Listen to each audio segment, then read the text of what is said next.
वृंद, ये तुलसी है ना आपके सामने, जो तुलसी की प्रतिदिन परिक्रमा करता है। कंठी, हम लोगों ने कंठी धारण कर रखी। तुलसी का महत्व क्या है वह एक दो शब्दों में।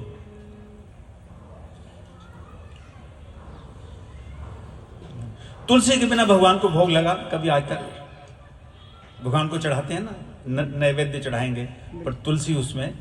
अभी हमने कुछ भोजन किया तो मैंने शर्मा जी को बोला कि कहीं तुलसी हो तो दो जरा, इनसे तुलसी मुझे मांगनी पड़ी और ठाकुर जी को भोग लगाया और पा लिया।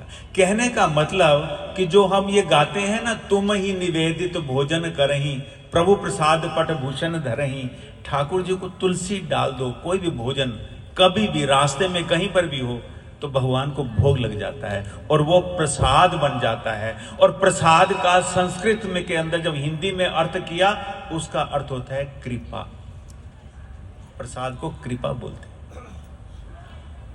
भगवान की कृपा पाने का सरल उपाय, बिना पैसे के बताओ।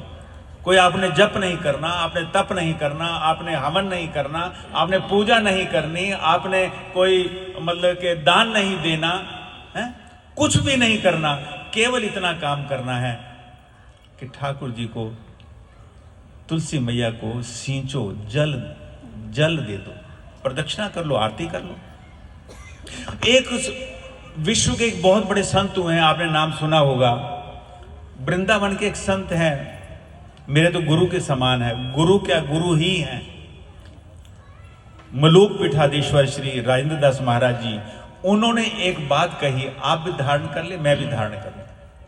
उन्होंने कहा कि जो व्यक्ति कंठ पे तुलसी धारण करता है और सुबह सुबह जो स्नान करता है तो इस कंठ के ऊपर तुलसी जो धारण की, इस पर वो जल स्पर्श होकर पूरे शरीर को वो जल स्पर्श करता है, तो समझ लो कि पूरे दुनिया के जितने तीर्थ हैं उसका उसको फल मिल जाता है। वाह, तुलसी की महिमा।